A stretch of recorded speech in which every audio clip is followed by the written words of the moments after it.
बिस्मिल्लाहिर्रहमानिर्रहीम। सही बुखारी हदीस नंबर 198।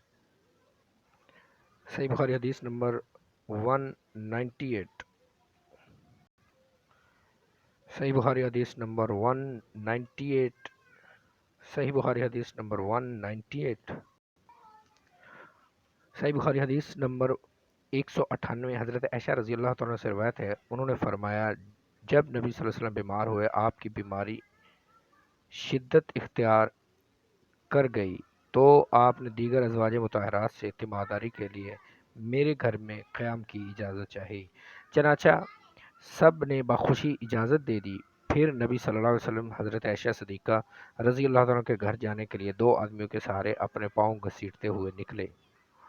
वो दो आदमी हज़रत अब्बास और एक दूसरे शख्स थे। रावी हदीस उबैदुल्लाह कहते हैं, जब मैंने हज़रत अब्दुल्ला बिन अब्बास रज़ी अल्लाह अन्हु को यह हदीस सुनाई तो उन्होंने कहा, तुम जानते हो कि वो दूसरे शख्स कौन थे?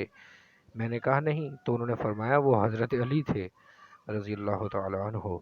हज़रत आयशा बयान करती हैं, मैंने नबी सल्लल्लाहु अलैहि वसल्लम ने अपने घर दाखिल होने के बाद जब बीमारी शिद्दत इख्तियार कर गई तो फरमाया, मेरे ऊपर 7 मश्क पानी डालो जिनके बंद न खोले गए हों, शायद मैं तंदुरुस्त होकर उन लोगों को वसीयत कर सकूं।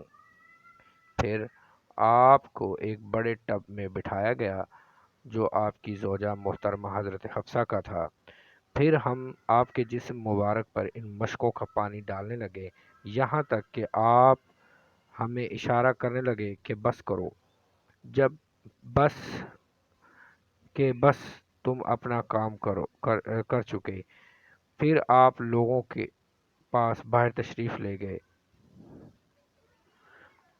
यहाँ तक मस्जिद में तशरीफ़ ले गए